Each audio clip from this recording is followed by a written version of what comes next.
Maayong adlaw kanatong tanan. Magandang araw po mga ka-arki at pati na rin sa ating mga non-architecture friends.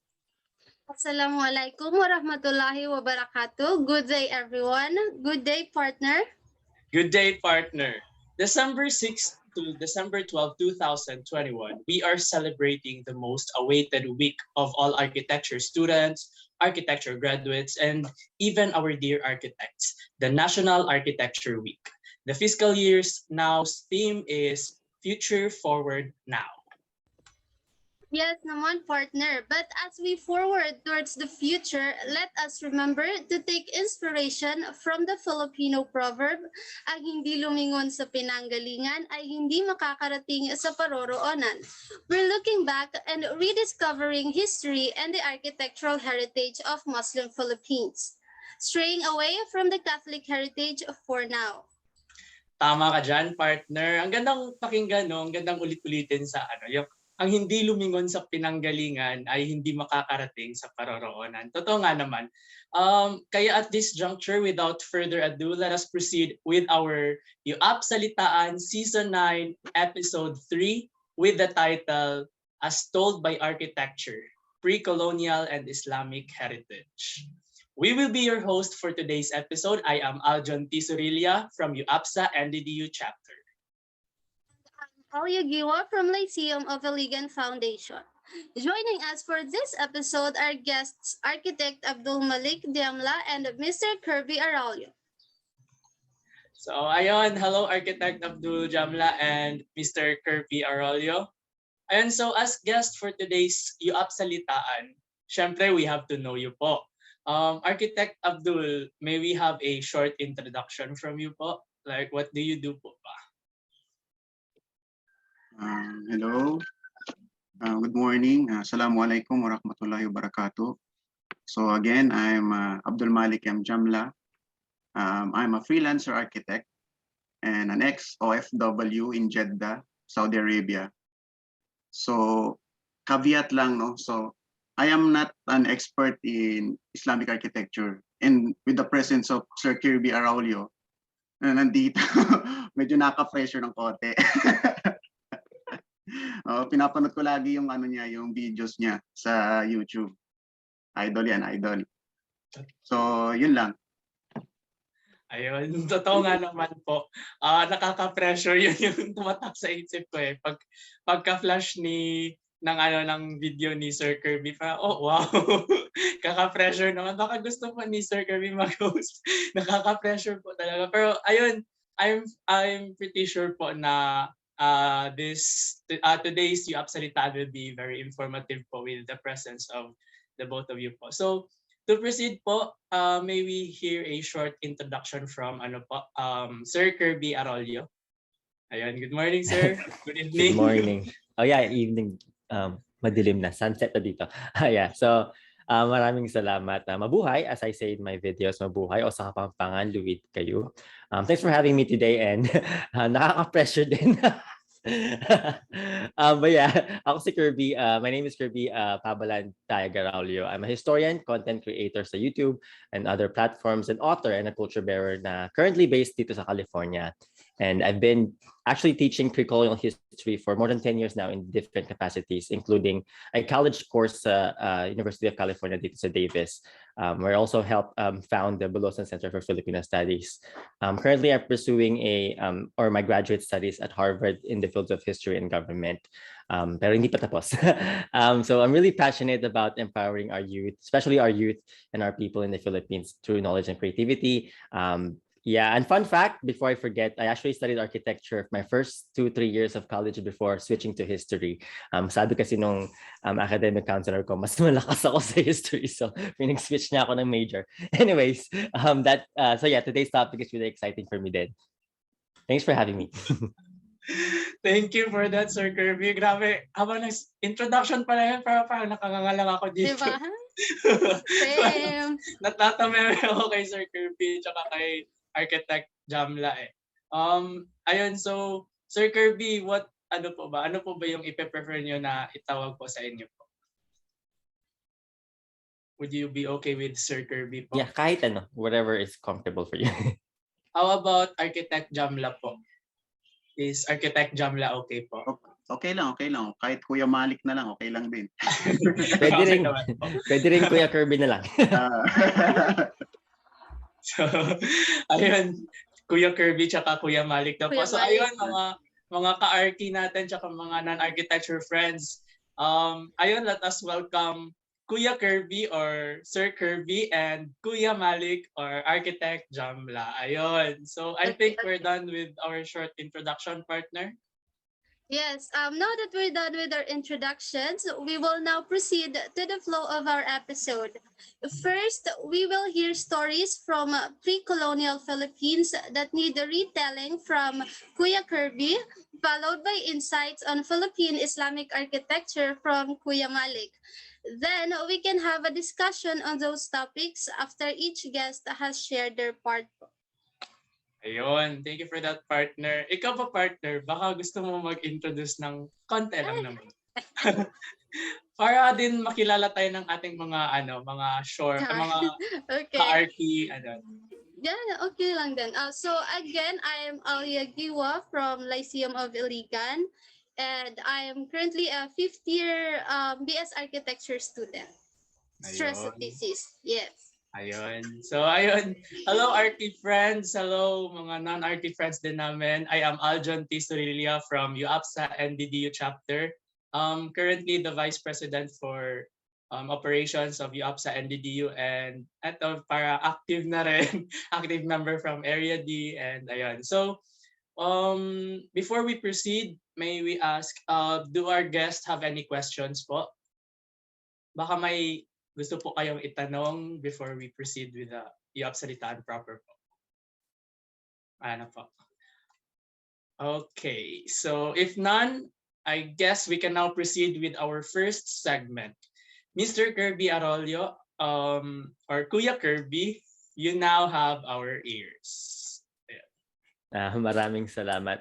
So today I was asked to talk about stories that need retelling about our pre-colonial roots that need retelling. But for today, I'll focus more on some of the misconceptions muna about our roots and just lay the groundwork. And then maybe in a discussion we can talk more examples.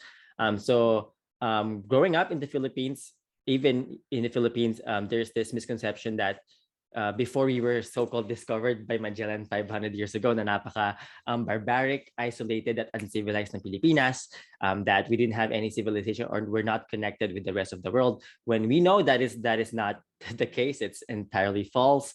One example for me would be that so Magellan so-called discovered the Philippines noong 1521, but a lot of people do not know that he was already in Malacca, in what is now Malaysia, noong 1511. So he was part of the Portuguese invasion of Malacca in 1511. And from what we know in that history, if we study history in Malacca, we will find that meron na mga ancestors ng mga Filipino doon. The Luzones were there. So the Luzones were in Malacca. So we know for sure that it is very likely that Magellan met the Luzones, or what we call the Luzones, or people who were in Malacca, and they were one of the biggest migrant merchant communities in Malacca. Malacca back then was the center of international trade in Southeast Asia. So we were there, we were part of it. And so it is impossible for Magellan not to have met Luzones in Malacca, since actually after the Portuguese invasion and capturing Malacca, they appointed a Luzones as the Temengong, which is like a governor general or captain general para sa Malacca, to help govern Malacca after they invaded it. So it shows that our ancestors were already prominent in the politics of Southeast Asia even before Magellan. 10 years later, sabi niya, na-discover ng Pilipinas when he was already in Southeast Asia 10 years before. And mahabang kwento pa yan. So there's that misconception that we were uncivilized before discovery, that we're isolated. Where am I going with this? Yeah, so some examples of things that we know that kind of proves them wrong. For example, sa science muna, we had in a sense a very advanced engineering and agriculture before colonialism. So for example, recently, a few years ago, I saw this news na nag-viral noon na nagkaroon ng like new invention, parang ganun, new discovery in science, how they, or in agriculture, how they do rice fish farming, and combining rice farming and fish farming as this like innovation na parang ngayon lang discover. But talking to our elders in Pampanga, we know that pre-colonially we already had that type of like science na yun nga, meron na tayong advance sa advance ang ating agriculture, advance ang ating weaponry. That's another example that I guess really needs retelling, because Filipinos today think that our ancestors only fought the Spaniards using sibat and pana, just spears and arrows, when our ancestors had very advanced weaponry for the time. We had, for example, baril, which is our word for firearm or gun. It's not actually from Spanish. So baril is actually from Bahasa. It's the same in Malaysia. They call it bedil. I'm not sure if I'm pronouncing that right, but we had advanced weaponry before colonialism, and even with the battle between Lapu-Lapu and Magellan. Sina Lapu-Lapu, you can see this in the actual Spanish records. Their shields are made of wood, pero they were able to what do they call this? Like prevent advanced European weaponry from penetrating the shield. So even though it was only made of wood, it could repel metal weapons. We had lantaka, we had cannons. There's even some local historians of Pampanga, that found records in China that we actually exported weapons to China before colonialism. So there's a lot of that as well. And then, since today our topic is architecture, pre-colonial architecture in the Philippines, a lot of the misconceptions for Filipinos today is that napaka simple ng ating architecture before colonialism, na parang it's always like bahay kubo. It's always like small nipa huts that scattered na hindi naman organized. But if we look at even Spanish records when they first came to the Philippines, they were surprised, or they were amazed by the beautiful architecture, wooden architecture that we have in the Philippines. For example, I guess my biggest example would be Manila, because today, since we're straying away from the Catholic church, or the Catholic history of the Philippines, a lot of Filipinos today think Manila, or even today, not just Filipinos around the world, they see Manila as this bastion, baluarte ng Catholic faith sa Asia. So Manila has always been, today has associated with Christianity and the Catholic Church, but Manila was actually a Muslim city. So before colonialism, Manila was originally a Muslim walled city, and that's my biggest example. So for example, today we see Intramuros de Manila, or within the walls of Manila, this Spanish medieval fortress na sabi nila Spanish, but it was actually built exactly on top of the ashes of Raja Sulaiman's fort. Or the original Manila, original walls ng Manila. So that is a huge example ng ating forgotten pre-colonial and Islamic past. So examples then from the Spanish conquistadors who came to the Philippines, the description of the houses of our nobility were grand. So marami silang nakitang mga very intricate wood carvings, for example. And they even said that from far away, it looks like multiple houses, but when they got closer, it was actually one big palace. So that alone tells us that, hindi lang bahay kubo yung mga bahay ng mga ninuno natin. So that's another big example. And I guess an example that a lot of people, even some historians don't know, is that a lot of the churches in Intramuros were actually built using materials from old palaces in Manila, and even old mosque in both Manila and Brunei. So in 1580s, I forgot which exact year, but they invaded Brunei. They failed, pero they burned Brunei's Grand Mosque, and they stole the wood carvings from the mosque in Brunei and brought it to Manila and used it as part of the churches in Manila, including the old Manila Cathedral. So maraming parts ng mga pre-colonial and Islamic architecture from our past that were actually repurposed to build a so-called Spanish city. So so Filipinos today we tend to forget about our very rich pre-colonial past and our Islamic or Muslim heritage, pero a lot of it still lives on today. There's a lot of examples that I can think of, but I don't want to go too much into tangent, but mas maraming time for discussion. Ano pa bang example na pwede nating i-share? Yeah, again, Manila was a fortified walled city and a Muslim walled city, and it is not the only one actually in Luzon. So people think today na ang Islam sa Pilipinas ay nasa Mindanao lang at Sulu, pero it's not. Again, sabi nila, oh, well, outside Mindanao and Sulu, we only have Manila, but that's not true. So Pampanga was also almost predominantly Muslim when the Spaniards came. So a lot of like the oldest towns in Pampanga were used to, just like Manila, they used to be actually walled cities then. Gaya ng fortified cities, gaya ng Betis. Now, Betis Church in Pampanga is this like tourist destination kasi ito yung tawag ito yung nalubog na lahar na half na abot mo na yung ceiling ng simbahan with this intricate food carvings and painting. But Betis Church, or not church, but Betis itself was a Muslim old city then before colonialism. Macabebe sa Pampanga, Lubao, that's also a Muslim old city, gaya din ng Hagonoy sa Bulacan. So these are all Muslim cities, principalities sa ika nga na today we associate with Christianity, lalo na sa Pampanga at Bulacan, napaka-devout Catholic nila. Pero we tend to forget that we have our Muslim past. Ano pa bang example? Even in our names, so a lot of words and names in Kapampangan, for example, actually have links to Islam. One of the a lot of Kapampangans have last names like Suleiman or Soliman, which of course is it's from Sulaiman, the name of the Raja of Manila before colonialism. Even our datus and rajas in Luzon were actually related to the royal families of Sulu and Brunei. So even that we tend to forget. Now we already linked closely with other Muslim countries or other Muslim communities before we became Catholic.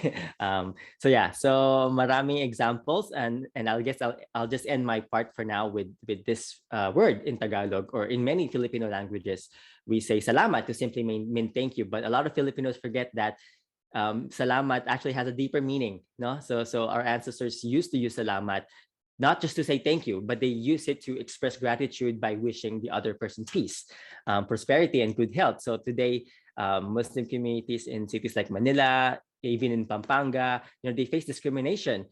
Yet Manila itself, and I mentioned parts of Pampanga, parts of Luzon, were once Muslim city-states. So just want to end with salamat, how even this word that we use daily in the Philippines is actually from our Muslim heritage. Maraming salamat, and I'll pass it on back to the host, and I'm looking forward for the discussion.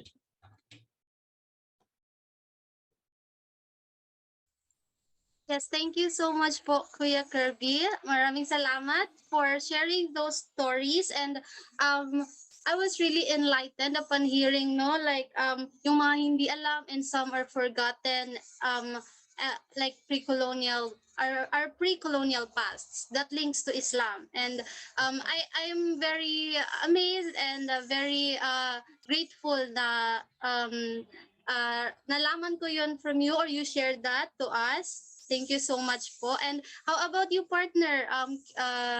Do you have anything like new that you learn from Kuya Of course, Kirby? partner. Yes, partner. Diba? Super informative. Yes, very informative. Thank you for that, Kuya Kirby. Gusto ko lang i-reiterate yun, no? Yung salamat. Ang gandang pakinggan nun. Oo, ano pala, parang hindi ata retelling yung ginawa ni Kuya Kirby. Parang ano talaga, discussion, or parang ng bagong topic, kasi I've learned something new talaga. Something. I've learned a lot. Kasi ang dami pala talagang misconceptions. Ayun, yung mga misconception, yun pala yung yung nag-hit sa akin. Kasi growing up, iba yung pinaniniwalaan natin eh. Kasi I'm not saying na mali naman yung nakasulat sa books, but siguro nga may mga bagay na pinag-aaralan ng ating mga professionals, lalo na ni Kuya Kirby. Saka yun, to address the misconceptions. And thank you for that, Kuya Kirby. Ngayon ko lang din nalaman na parang 5 years yung yung gap at na si Ferdinand Magellan na Ngayon ko lang din na as in, parang nakanganga lang din talaga ako the whole talk ni ni Kuya Kirby. Thank you for that again, Kuya Kirby. Ayun, salamat din po. Okay, again, maraming salamat po, Kuya Kirby. Now, we can have architect Kuya Malik and hear his insights on Philippine Islamic architecture. Kuya Malik, our ears are yours po. Okay, good morning ulit. So, medyo marami tayong nakuhang inputs kay Kuya Kirby, makikuyan na rin din ako. So, yung topic na binigay sa akin is about architecture in Muslim Philippines. So first, we need to discuss sino ba tong mga Muslim na ito? So, the Muslims, as we know, are professing the faith of Islam, which is the second most next to Christianity. So going back, so kailangan pag-aralan natin yung history kung saan nagmula yung Islam. So it started in Middle East, specifically in Makkah and also Medina. Yung pinaka-formal niya na nag-start is nung nag-hijra or nag-migrate ang Prophet Muhammad sallallahu alaihi wasallam from Makkah to Medina, wherein dun niya tinatag yung tinatawag natin ngayon na Islamic State that time. So from there, nag-spread siya across the Middle East into the North Africa, then to the Asia, until nakaabot sa atin sa Southeast Asia yung Islam.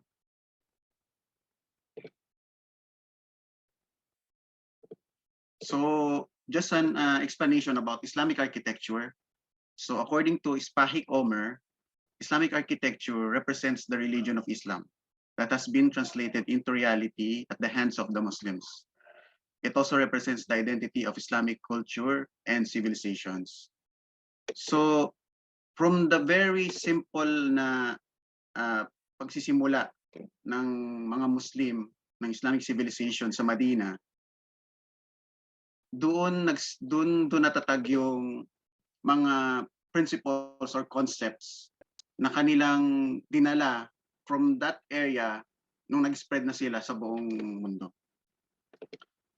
So the types of Islamic architecture na nagawa nung nag-spread na sila is yung masjid, tinatawag natin or mosque, or yung place of worship. Then yung madrasa or yung school. Then we have the kasar or yung palaces or castles. Then the bathhouses or hammam. Then the caravanserai, travelers inn. So dahil nga nag-spread ng Islam sa buong mundo, nagkaroon na ng mga caravanserai because of the trade. And the hospitals, then the souks and the tombs and mausoleums. So ito yung mga klase ng mga arkitekto na Islamiko. So ang Islam is a complete way of life and it has a system. Meron siyang structure. So from that system,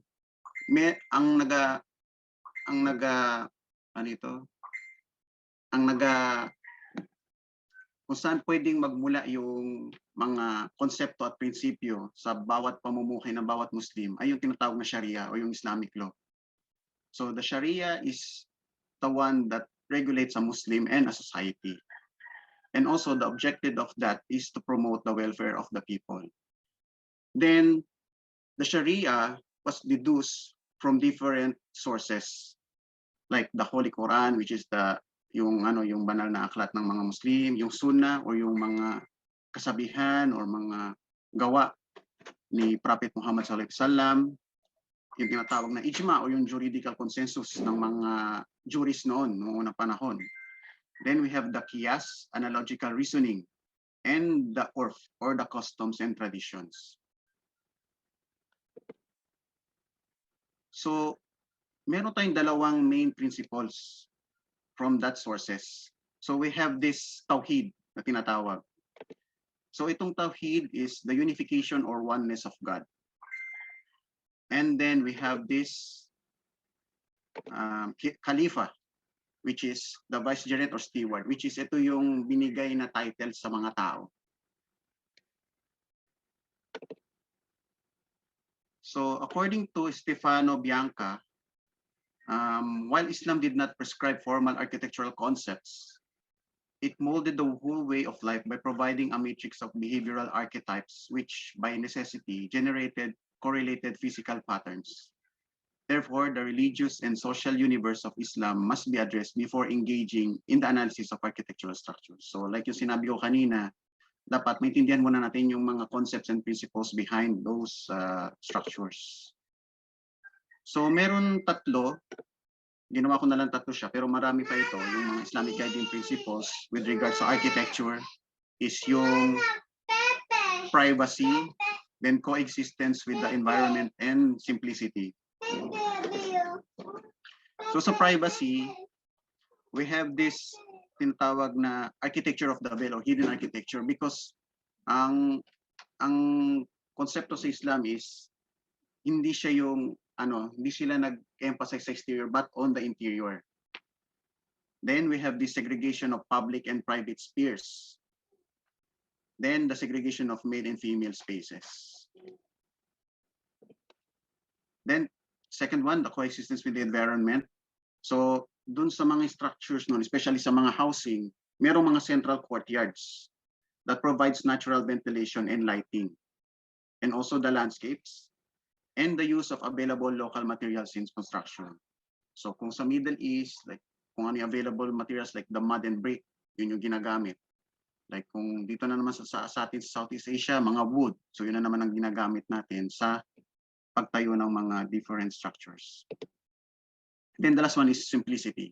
So yung sinabi ko kanina, yung exterior of buildings, mostly yung houses, ay simple lang. So bakit simple lang siya? Kasi sa Islam kasi meron yung relasyon ng individual sa society. So kaya simple lang yung mga facade nung mga houses is para magkaroon ng parang pantay-pantay sa society. And then it's centered on functionality rather than the form. Kaya nung nag-spread ang Islam sa iba't ibang parte ng mundo, wala silang kasi they are Bedouins. So talagang wala silang konsepto kung paano mag-construct ng bahay kasi talaga sa disyerto na sila and with their tents. So kung ano yung nadadatnan nila in all those countries na na-conquer nila na mga existing na structures, ginamodify ng nila. Kaya nga meron na mga churches ng mga nasakop nila yung mga Christian areas na ginawa nila mosque, ginawa nila masjid. So going back sa atin, so nung dumating ng Islam sa atin during tama ba ako Kuya Kirby, 13th or 14th century. So meron after nun, nagkaroon na ng mga tinatawag natin na mga Moro people, which is ito yung naging parang tawag ng mga Espanyol sa atin, sa mga Muslim that time. Which is, yun yung nakita kasi nila nung nandoon yung Islam, like yung kanina yung sinabi ko, na nag-spread sila sa North Africa, papunta doon sa Spain, sa Andalusia, tawag noon. So, nakasalamuhan na nila yung mga Moors, nakilala nila. So, nung dumating sila sa Pilipinas, nakita nila na may mga Muslim din pala. So, kaya tinawag ang mga Muslim noon na mga Moros, na mga Espanyol. Okay, correct lang ako Kuya Kirby, kung tama ba. So ngayon, meron tayong 13 Islamized ethno-linguistic groups. So we have the Maguindanaon, or ito yung tinatawag natin na people of the floodplains. So they're situated in the Maguindanao province and the Cotabato areas. Then we have the Maranao, or the people of the lake. So ito naman sila ay matatagpuan sa Lanao area. So Lanao del Sur, Lanao del Norte, dyan sila. Then we have the Iranon. So medyo pamilya din yan sila. Doon din may kita mo ang mga Iranon on the Maguindanao, Lanao, and other parts of Mindanao din. Then we have the Kagan. So itong mga Kagan talagang, sila yung parang native dito sa Davao, Davao region na naging Muslim. Then we have the Sangil. Then the Kalibugan. So ito, ibig sabihin sila yung mga mixed breed. So partly Sama, then Tausug. Yan sila. Then we have the Yakan. So ito ang ano nila sa Basilan. Then we have the Tausug. So the Sulu Archipelago, wherein the Sultanate was yung area na yun. Then we have the Sama. So meron tayong iba't ibang Sama like the Sama de Laut or what we know as the Bajau. And we have the Jama Mapun. Yan sila. And we also have the Molbog or Palawani dun sa Palawan na area. So dalawa lang yung bibigyan ko na ano dito ng pansin, yung houses and also yung masjid or yung mosque. So sinabi ko kanina yung sa Sharia, nagakuha tayo ng sources.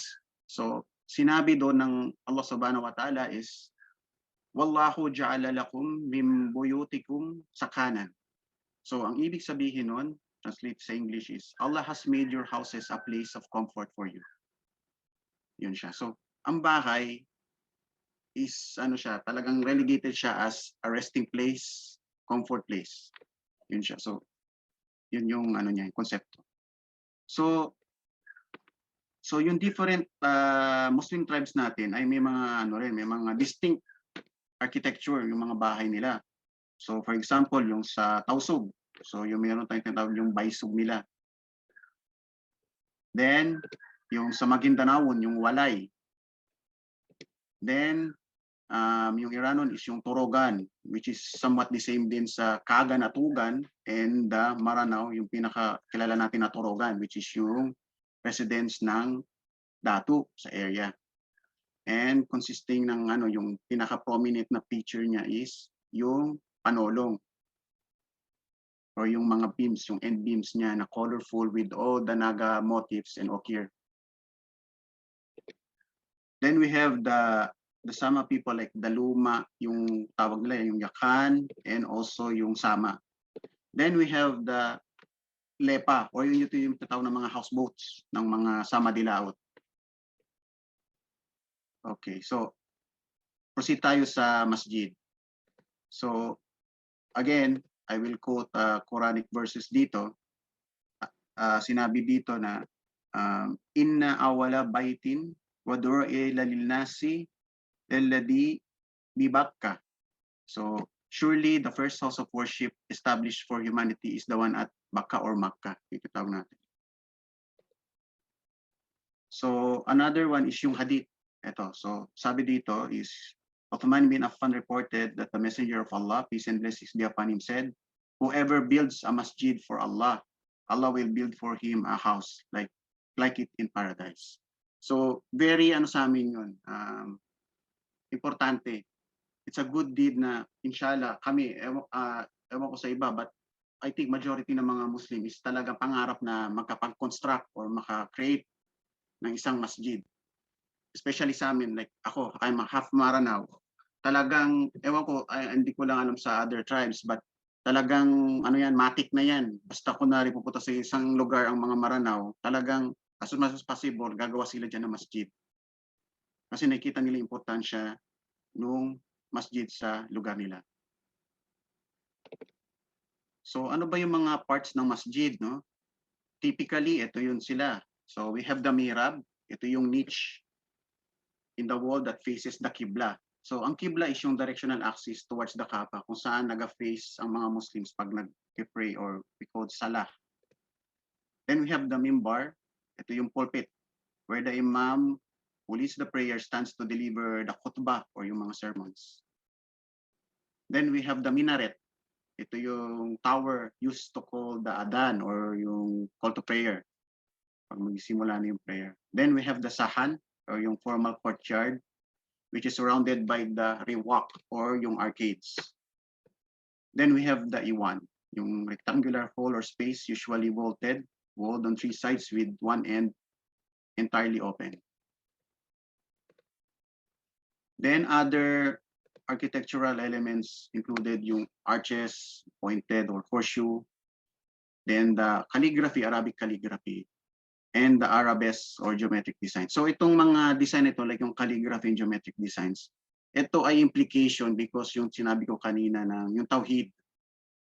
So oneness of God. So sa Islam, hindi kami pwedeng mag-ano ng mga pictorial na mga images. Kasi pinagbabawal yan. Kasi yun nga, parang pagtatambal yun sa Diyos. Kaya ang mga Muslim ay nag-focus na lang sa pagsulat ng Arabic calligraphy at pag-design ng mga arabesque and geometric designs. So, balik tayo sa atin, no? So, sa atin meron tayo noon dito sa Pilipinas yung during the pre-colonial era, ito yung tinatawag na langgal. Ito yung masjid that time, especially sa Sulu area. So, we don't have the minaret na sinabi ko nila para mag-call ng prayer. So, meron tayo yung tinatawag na yung dabakan or yung mga daba-daba. So, yung mga tambol. So, instead na mag-call ng prayer, so ito yung ginagamit nila para tawagin yung mga Muslim na mag-pray. And if you will observe yung mga early masjid natin, because galing nga yung Islam, dalawa kasi yung influence ng Islamic architecture sa atin. So according kay Architect Gerard Lico dun sa book niya na Masjid Architecture, so una is through the Southeast Asia. So on that yung ruta na yun, ang dumating sa atin na influence is yung from the Indonesia, Malaysia, all those Southeast Asian countries na during that time are nung before Islam are Hinduism, Buddhism na So mapapansin nyo yung like for example yung first masjid considered dito sa Pilipinas, yung Sheikh Karimul Masjid, yung structure niya is parang pagoda yung dome niya, which is reminiscent dun sa mga designs sa Southeast Asia na ganun din. Then we have the other masjid like the Tulay Central Masjid. So ito medyo medyo mga modern na ito siya na influence naman nung ang mga Muslims nung na-start na silang mga Filipino Muslims, mga Moros na nagsimula na silang pumunta ng Middle East, perform especially yung Hajj na tinatawag o yung pilgrimage sa Makkah, nakita nila yung mga structure doon na puro mga dome because that is the existing structures doon. So dinala nila yung influence na yun pabalik sa Pilipinas. Kaya mostly na makita mo na masjid ay may mga dome na talaga. So nawala na yung influence ng pre-colonial na which is yung pagoda-like. So in conclusion, sabi ni Afif Bahnasi, Islamic faith shaped Islamic architecture both on the artistic and technical planes and gave it that uniform personality that has characterized it all through the ages. And lastly, by Spahi Comer, Islamic architecture thus promotes unity in diversity. That is the unity of message and purpose and the diversity of styles, methods, and solutions. Certainly, this renders Islamic architecture so relevant and dynamic, and so consistent and adaptable. So with that, I end a little bit of presentation lang, yung sharing ko lang naman because like what I said earlier, I'm not an expert, so baka si Sir Kirby may mga pwede pang maidagdag patungkol dyan. So, syukran, and yun lang. Yeah, okay.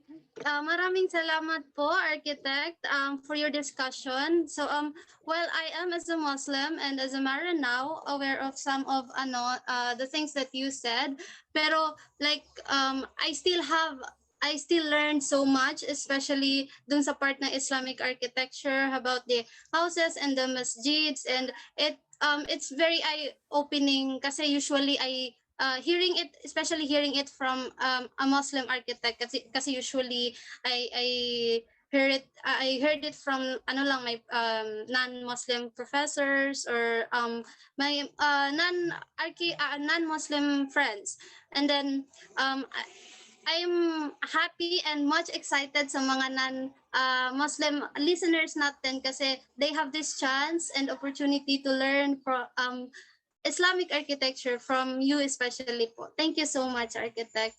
Partner, do you Ayun. have... Yeah, thank you, Yeah. partner. Thank you for that, Architect Diamla or Kuya Malik. Napaka-informative din, partner. Actually, habang nagsasalita si Kuya Malik, nagpa-flashback sa akin yung mga plates. Yung mga different Diba? plates. Yung Super. mga ano kasi, di ba, meron tayong HOA, yung History and Architecture. Yes, Tapos, yes. nagpa-flashback sa akin yung, ito yung, parang, yung, Yeah. yung tinutukoy dito ni Kuya Malik is ganitong church. Ganitong church, True. yung ganito. Yung, True. lalo na yung sabi niya na, Islamic architecture focuses mostly on the interior. So, grabe yung, yung nasa isip ko actually is yung Hagia Sophia. I'm not sure kung ano yun, pero bitaw, the interior, the interior details ng church is napaka-detailed, di ba? Tapos yung Super exterior detailed. parang simple lang. Kaya grabe, ang daming nagpa-flashback sa isip ko habang nagsasalita si Kuya Malik. Napaka-informative and din, forward-looking. Ayun. So, at this point, partner, we can now proceed with our discussion kasi excited din ako dito na part. Me too. Yes, my partner, Ate Alia or Ate Alia, and I will be asking questions, and if the guests too have questions for each other, from Kuya Malik to Kuya Kirby, and from Kuya Kirby to Kuya Malik, that is also welcome po. So in this discussion or interview portion, we will be addressing the conflicting ideas that we have in mind. Lalo na ako, ang dami kong gustong itanong eh. So this will somehow clarify things about the talk of our guests, and kumbaga i-reiterate na lang din natin yung mga napag-usapan kanina. Kasi personally, ang hirap ipasingkin pero ang dami kong natutunan, parang need lang ng reiteration konti. Konti lang naman. So I guess we're ready. Is everyone ready po? Ayun. Guys, kita ko na po. So let's now proceed with our discussion or interview portion. So once again, maayong adlaw kanatong tanan. So for these questions will be for the both of you po, our guest speakers. So what roles or influences do indigenous people or lumad communities play in pre-colonial and Muslim history and heritage in the Philippines po ba? Again, what roles or influences do lumad communities play in pre-colonial and Muslim history and heritage in the Philippines po? I guess, sino po ba mauna? Sige, let's go with Kuya Kirby, then next Kuya Malik po. So is this, tanong ko lang, is this specific to, the lumad communities that we call lumad today, or is it indigenous communities in general? Inisip ko pa kasi sagot. Sige po, Kuya. Mahirap po ba pag dalawa po? I guess it's better kapag po kasi. Sige. Wait, kung saan ka po, kasi medyo limited din lang yung what I know much about the lumad communities today.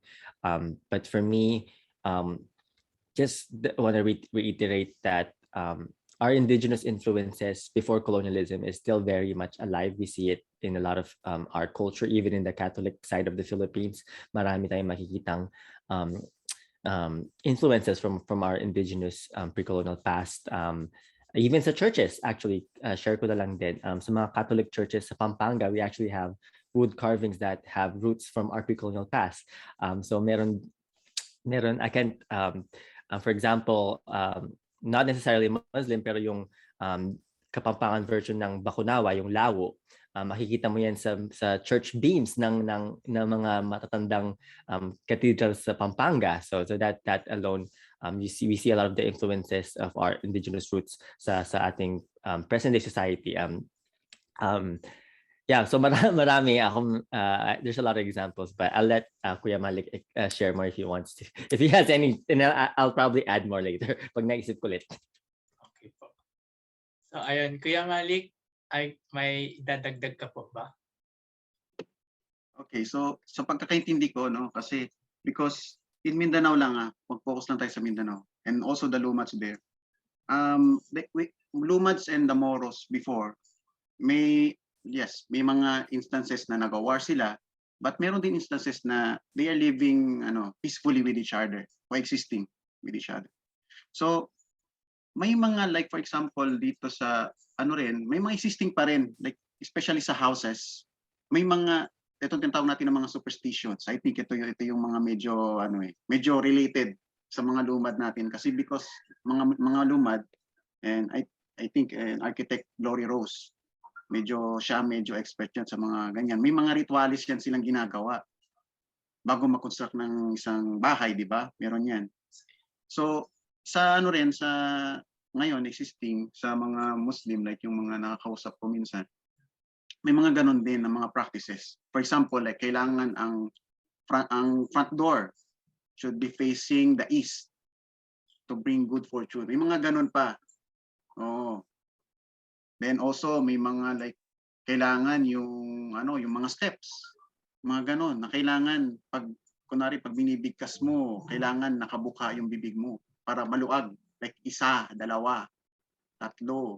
Pag 4 naka-close, so hindi pwede. So kailangan 1, 2, either 2 or 3, yung mga ganon na mga instances. So I think ito yung medyo parang nag-exist pa ngayon na medyo namana pa nung mga pre-colonial na panahon, na kagaya ng mga lumad na medyo existing pa ngayon sa Muslim communities, mga ganyan. So yun lang yung medyo maliit ko lang na ideya patungkol doon. Grabe. Grabe pala yun, no? 1, 2, 3, 4. Ano ka din. Ayun, thank you for that, Kuya Kirby and Kuya Malik. Grabe. Napaka-informative yung sinasabi nilang maliit lang yung knowledge ko about this certain topic. Parang yun na yung napag-aralan ko sa whole course ko. But yes, ikaw pa partner, may gusto ka bang itanong? Actually, lang din, same thought na but I want to know, okay lang din kasi medyo na-answer naman na dun. At, but then, I think we can proceed to the next question na lang. So we want to know, how do pre-colonial and Islamic Philippine architecture compare to structures in other countries? Ayun. That's din po. Same pa rin po, Kuya Kirby. Para dire-diretso po. So I think si Kuya Kirby, ang dami masasabi nito kasi din. Before I answer the question, dagdag ko lang din sa sagot ni Kuya Malik kanina. The influences from the Lumads to the Muslim architecture, even in the Christian side of the Philippines, then similar things happened, and I think it brings us back to the coexistence ng mga different cultures at religions sa Pilipinas. I just want to add that, for example, yung nabanggit niya yung yung to face the east, yung mga doors. Traditional Kapampangan architecture also has that. So maraming similarities sa mga tradition na nakalimutan natin na connected yung mga ancestors natin noon, na meron sila mga shared culture and shared traditions even sa architecture. Pati yung mga steps. But anyways, comparing our architecture to other countries, for me, yung nabanggit ni Kuya Malik kanina, yung functionality over yung over form, or yung tama pagkakasabi ko, basta yung focus sa functionality niya as opposed to the for me, that's very, or even the focus on the interior and the function of the structure, that's very for me, it's very contrasting with European architecture, because if you really look at European architecture and Western architecture, it's very facade. Marami silang, usually it's mostly just facade, and then the inside is, sometimes it doesn't make sense, to be honest. But in our pre-colonial and Muslim architecture, makita mo talaga na may function bawat room, bawat flow ng room, as opposed to Western architecture. And for me, I guess I'll address a question that I always get sa comment section ng YouTube ko at maging sa Facebook. Bakit daw walang mga stone architecture sa Pilipinas, o yung mga stone monuments na parang ba't walang Angkor Wat sa Pilipinas, ba't walang mga ganon.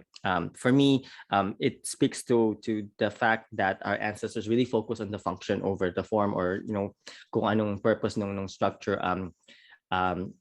Where am I going with this? But yeah, functionality over form. For example, they did not need yung mga grand monuments kasi mas focus nga sila sa function.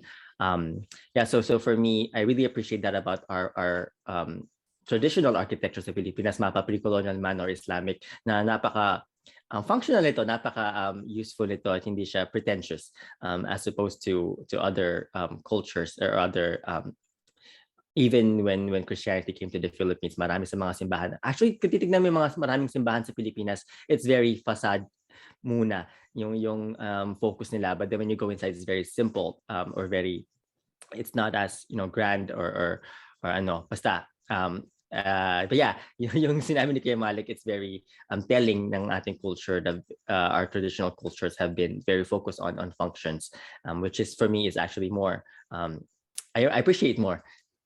Sige, Kuya Malik, kung may gusto kang idagdag. Okay, so actually nasabi ko na kanina 'yon, no? Like we shared yung architectural heritage with our Southeast Asian neighbors.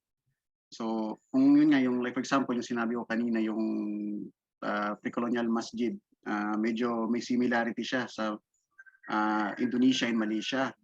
Like yung pagoda-like structure, because syempre before Islam, Hinduism and Buddhism yung dyan, existing na mga religion. So aside from that, yung mga houses, yung may kita mo yung yung tinatawag natin na saddleback, yung forma niya, yung parang yung pag may kabayo, di ba, lalagyan mo ng parang something parang ganun, di ba, medyo curvy. Oh, yan din ang medyo na natin. And also yung the materials and the type of construction, like wood. Mostly ng mga construction, wala naman masyadong stones that time. So mostly mga wood. That's why it's very unfortunate talaga na yung mga Moro or yung mga structures, Moro structures before are made of wood, and because of many factors na reason bakit sila hindi nag-survive, unlike the stone churches of from the Luzon in the Visayas. So ganun yung nangyari. Grabe pala talaga yung story. Thank you for that, Kuya Kirby and Kuya Malik. Grabe, no? Parang bawat sagot tumatatak talaga eh. Parang bagong learning talaga lahat sa akin. Pero I'm sure yung partner ko, kasi she's an Islam din po. So Yes. I think she knows a lot about this po. Ako ngayon ko lang natutunan yung mga pinag-uusapan. Actually patuloy yung pag-flashback ng mga plates ko na ganun pala yung purpose noon.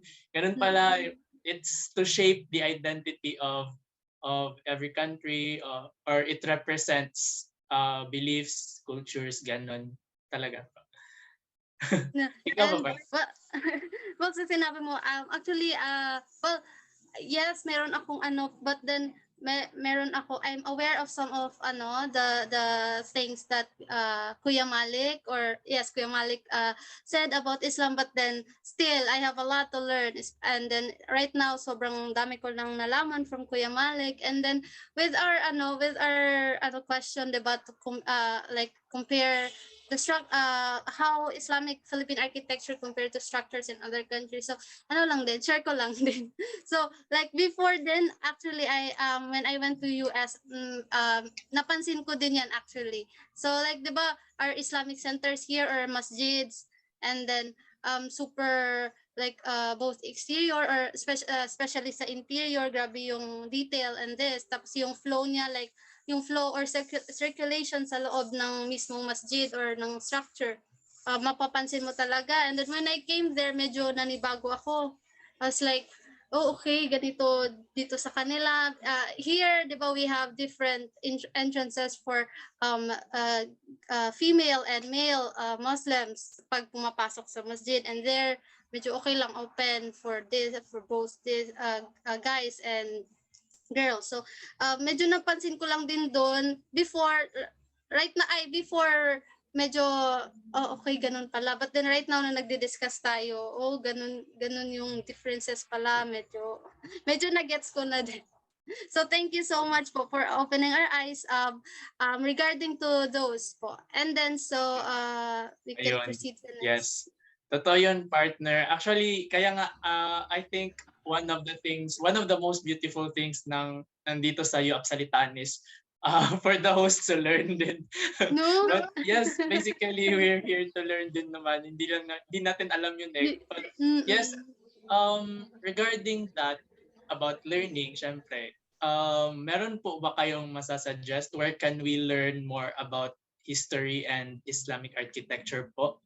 Kuya Kirby, baka ano po, this is the time to plug your books po. Nakita ko po kasi ano po, yes. So far, wala pa ako nasusulat about architecture, but I do want to write that someday, or even a small, easy-to-read book on pre-colonial and Islamic architecture heritage of the Philippines. Pero for me, if you want to really learn more about our pre-colonial or traditional and Islamic architectural heritage or kung paano yung architecture natin noon bago ang dumating mga Kastila. Unfortunately, kasi a lot of our books today in the Philippines have been written since colonialism, so very biased yung mga libro. Even those written by Filipinos, there's still bias that really doesn't really give justice to our pre-colonial ancestors and Muslim ancestors. So for me, if people are really interested in learning more about our traditional architecture, para sa akin, one advice I could give is to visit other countries in Southeast Asia. Visit our neighbors sa Indonesia, sa Malaysia, sa Brunei, because we do share a lot with them. We have similar traditions, similar architecture with them. Makikita mo rin yan sa mga records mismo ng mga Kastila, ng mga Portuguese. There was even at one point mga Portuguese noon sa Malacca, they're confused, are the people from Brunei and people from Luzon the same people, kasi daw parang pareho sila manamit, pareho yung architecture nila, pareho yung mga bangka nila. So there's a lot of shared culture from between the Philippines and our pre-colonial ancestors sa ating mga neighbors, sa Malaysia, sa Indonesia, sa Brunei. So marami, if people are really interested in learning more, they should travel or study around Southeast Asia, kasi marami talaga tayong matututunan, marami tayong makikita na similar sa kultura natin, similar sa mga ninuno natin, similar sa mga traditions natin. So yeah, that's one advice, is to look beyond the borders of the Philippines, or don't see borders as limiting, as see it as an opportunity to learn more beyond what is in the textbooks in the Philippines. Salamat. Salamat din po. Tumatak sa akin yung salamat. Hindi pa ako nakamove on dun sa salamat na learning. Dami nang pumapasok agad. Totoo. Ito. One of the best things to do to learn more about this, about architecture, about Islamic architecture, and about yung mga pre-colonial, mga historic writings. One of the best things talaga to do is to visit countries, to visit different countries, lalo na dito sa Asia. Kaya ayun. So ikaw ba, Kuya Malik, may maidadagdag ka po? Pretty sure. Okay, kasi dahil pandemic ngayon, medyo mahirap muna mag-travel. Kailangan natin ng budget para mag-travel. Gmeet lang muna. Google Map virtual lang muna. Yeah, virtual muna. Google Maps muna.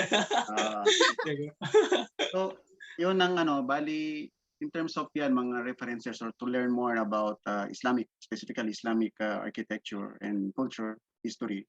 So, actually medyo kukonti, no?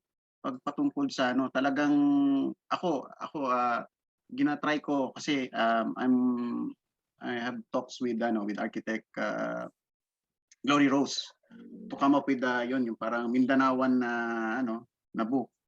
And parang it's difficult talaga kasi mostly pag it will touch the Moro or Islamic architecture dito sa Pilipinas, ang mga Muslim historians natin and other historians, non-Muslim also, parang kukunti lang yung nasusulat nila patungkol dyan.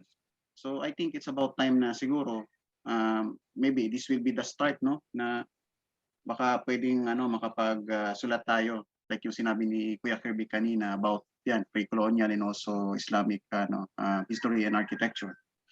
And meron naman like for example, kung may mga books like yung kay Abraham Sakili, yung about space, ginamit ko rin yan yung nag-thesis ako, space and identity. So, i-discuss about yun nga yung paano ang espasyo sa Filipino Muslims. Then we have the yun kung meron kayong yung book ni Architect Jared Lico. So mostly yung mga libro niya medyo may mga may mga info about Bangsamoro Muslim Filipino architecture. Like for example, yung masjid or mosque architecture ito. Ako nakikita niyo sa screen, blue kasi siya. So yan, pwede yung reference ninyo yan. And also sa internet din, pwede rin naman kayo medyo makakita ng mga info. Lalo na Islamic architecture. Maraming available niya sa internet. Pero yun lang, sana hopefully sana tayo siguro tayong dalawa, Alia, and also pwede rin sama natin si Kuya Kirby gawa tayo nung ganun, isang book publication, di ba? Yeah, maganda yan. At least from di ba, from vantage view naman ng atin sa mga Bangsamoro, di ba? Yes. Sobrang gandang idea actually, inshallah, in God's will. In God's will. Ayun lang. So okay, thank you so much po Kuya Malik and Kuya Kirby. So I think we can proceed for the next one. We want to know how do we help protect and preserve the history and architecture of pre-colonial and Muslim Philippines. So kung may mga tips, advices po kayo dyan.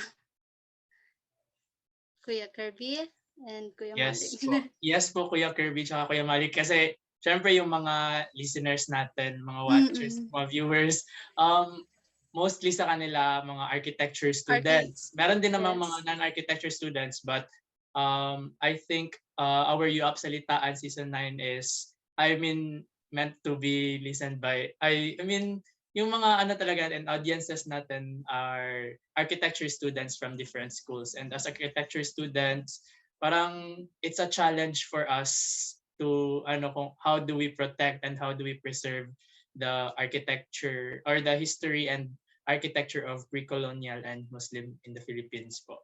So ano po mga niyo po thoughts po? Kuya Kirby. Ako ba? Actually ako. So for me, first para sa akin, a simple advice that I can give is look at our heritage beyond the Catholic side ng Pilipinas. So if you look at our heritage architecture, look beyond the churches, look beyond the colonial architecture ng Pilipinas, kasi marami tayong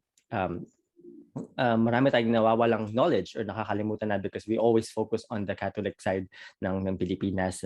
Even if you look at like Google groups for example or Facebook groups for example na mga heritage architecture sa Pilipinas, lahat ng mga groups puro bahay na bato, puro Catholic churches yung pinopromote nila, yung mga pinag-uusapan nila. So for me, it's more research din ang kailangan to help preserve and protect it, and use that research to again help preserve and protect our existing architecture, and even if possible recreate ng mga nawala. Look beyond our heritage, beyond the facade actually. So look at our culture and heritage beyond the facade para mas ma-appreciate natin yung mga traditional pre-colonial architecture at iba pang heritage natin. Actually, nabanggit ko yung bahay na bato. I'm trying to say that yung bahay na bato is not actually a Spanish architecture. If you really think about it, it's a traditional architecture in the Philippines na produkto ng ating kultura sa Pilipinas bago pa man dumating yung mga Kastila. You actually look at traditional houses, similar architecture exists in Malaysia. Yung mga mukha silang bahay na bato, but it's not, so it's not Spanish. So if even looking at, I guess what I'm trying to say is that even if you look beyond the facade nga.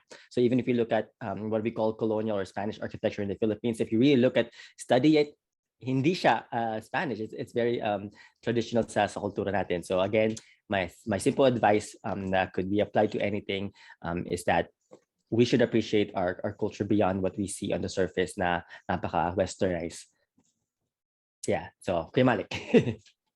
Totoo yun, Kuya Kirby. Look beyond yung Catholic teaching, ay Catholic na mga views kasi mostly nakafocus din talaga tayo yung mga books. Ako personally from yung mga natutunan ko sa sibika at kultura, yung ganun yung mga natutunan namin sa schools, sa mga books namin sa elementary level. Parang more on nakafocus sa sa Catholic na mga views tsaka sa facade. Kaya ayun, look beyond the facade, sabi nga ni Kuya Kirby.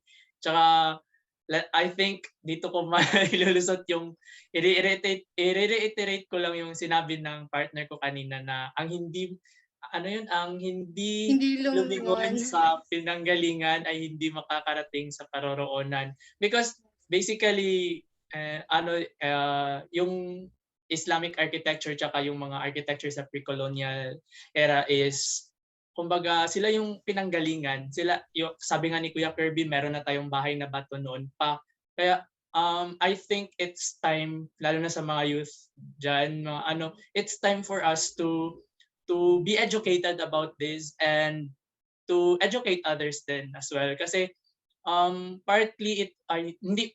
kumbaga it is really our duty to kumbaga preserve kasi kapag nawala to parang mawawala din yung identity natin as Filipinos, as architecture students. Parang kumbaga hindi naman siya sa disrespect but it is our duty to bring up this this knowledge, this information primarily because it is our right and it is kumbaga tayo yung dapat tumayo para sa kultura natin. Tayo yung kumbaga iwagayway natin yung ating identity represented by our different structures. Ayun. Thank you for that, Kuya Kirby. Parang nakaka-reflect ako dito. Kuya Malik, may maidadagdag ka po ba? Siguro kasi for the students, kasi we are in the age of social media. So it's very easy, especially when we're talking about heritage. Ang importante dyan yung documentation. So ano ba yung documentation? So you need pictures. So you need, so, di ba? So mahilig tayo, selfie, mga kuha ng picture. So pag may nakikita tayong mga gano'n na mga structures, so picturean natin, document natin. And so yun sa mga estudyante, no? So may fellow architects, no? Pwedeng gano'n. Then for siguro kung may makakadinig itong natin podcast na mga policy makers, no? Importante na maganda na ipamulat sa kanila kung ano ba yung importansya ng heritage sa hindi lang sa kung para ma-preserve yung but also in other area of our society like tourism. Importante yan siya. Makakatulong siya. It will generate businesses, mga ganyan. So yun lang yung share ko. Ayun. Thank you, Kuya Malik. So ayun, we heard Kuya Malik saying na we should use our platforms, right? Yes. Yung natin, social media platforms, lalo sa Facebook, sa TikTok, ang TikTok is masyadong booming masyado yung TikTok ngayon and as far as I know, yung algorithm sa TikTok is malakas. Kaya konting bitaw mo lang ng info, ang dami nang makakarinig, marami na. So, I guess it's time for us to use matagal na yung time, but it is time for us to internalize the importance of our platforms. This is not to fight on social media. This is not, we should not use our social media platforms to, magbigay saya lang, ganon. Yes, giving or making fun of something or making people laugh is important din, but with our social media kasi we can preserve our Islamic architecture and our pre-colonial mga knowledge natin about pre-colonial era. So grabe yung yung impact ng topic today sa akin kasi I myself hindi ko naman sinasabing I have a greater platform. Ayan naman ako kay Kuya Kirby, no? Tsaka kay Malik. But But with the ano kumbaga meron din naman ako mga parang konting help sa by simply sharing posts about mga ganitong mga under sa topic natin. Simply by sharing, marami nang makakakita eh. Sunod-sunod na kapag kahit isa lang yung nakakita, kahit mama ko lang, kahit parents ko lang, ganito pala yung dati, tapos nakarelate sila. So, syempre, share din nila hanggang sa marami nang makakakita. So, I guess it's time to internalize talaga, i-realize talaga natin na we should use our platforms right. Let us use our platforms not only for fun, for posting pictures, but for to preserve. Kasi yun yung it is our duty. It's not just part of our duty, but it is our duty as youth, as Filipino citizens, and syempre as architecture students, di ba po? Oo. Would you agree Yun with nga, me, partner. partner?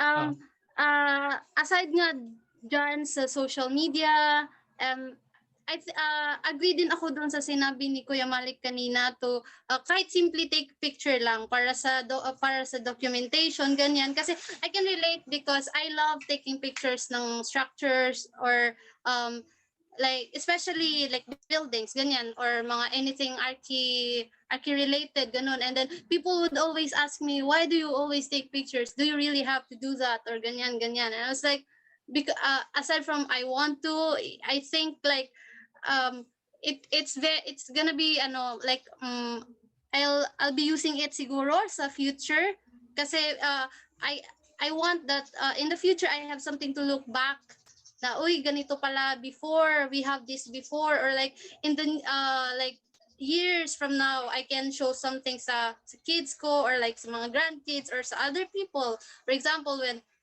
if I take on sa teaching or something, I can show something to my students. So parang as much as possible then, or as much as I can, I try to make them understand that I don't do this lang for myself or this. I do this for siguro sa future purposes, ganon. Ayun, totoo yun, partner. Keep taking pictures lang, partner. Padayon lang, padayon. Padayon, take pictures and share. Yes, ayun. Regarding that, if you don't mind po, I think meron akong gusto itanong kay Kuya Kirby po. Much as I don't want to look parang walang alam, pero gusto ko talaga itanong kasi I've encountered a question just last night na kumbaga architecture nowadays we were tasked to choose a stand. Tsaka hindi ko alam kung ano yung magiging stand ko talaga because it's kind of parang personal yung atake sa akin. But ano ba, Kuya Kirby? I would like to hear your thoughts about architecture nowadays architecture nowadays leads us to cultural imperialism. Would you agree po ba? I guess I'm trying to understand what they meant by architectural or leads to cultural imperialism. Can you, I guess, give me more context? Parang I'm trying to understand where the question is coming from. Kasi 'di ba by architecture ngayon parang we're much focused on modernizing.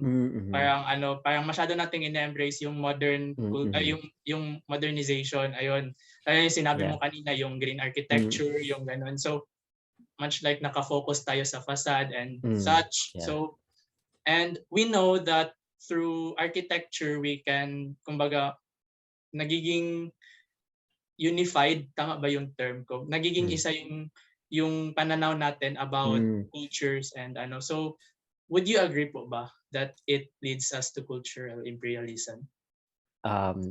I guess my answer would be that it could lead to that, pero nasa sa atin din yan. So like our discussion today is helping not to lead to that direction. Para for me yun nga when we study architecture, don't just study yung mga mainstream or mainstream na narrative na nakikita natin sa iba't ibang bansa, but really focus on what we have locally and what we have traditionally. Like yung sinabi ni Kuya Malik kanina, documentation for me is a huge thing, especially today, that we have the capacity to document what we have, and that would actually help diversify yung ating understanding sa ating traditional architecture at sa direction na patutunguhan nito. So for me, it could lead to something like that, cultural imperialism, but we must we must try our best to prevent that from happening, and to really study what we have, are the diverse cultures